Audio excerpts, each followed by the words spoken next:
আসসালামু আলাইকুম দর্শক শ্রোতা, সবাইকে জুমা মোবারক।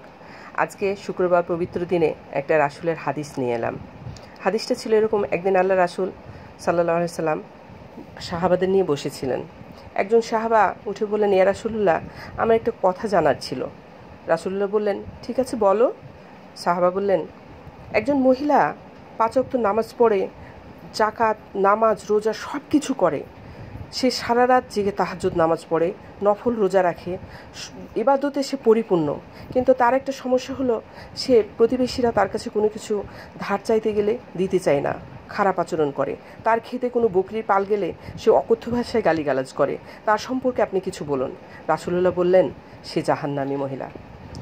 সে লোকটি আবার বলল, আরেকজন মহিলা, সে 5 ওয়াক্ত নামাজ পড়ে, সংসার ভালোভাবে করে, স্বামীর খেদমত করে, কিন্তু খুব বেশি ইবাদত বন্দেগী করতে পারে না।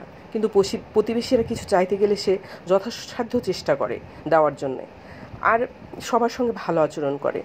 সে তার ব্যাপারে কিছু বলুন ইয়া রাসূলুল্লাহ। রাসূলুল্লাহ বললেন, সে জান্নাতি।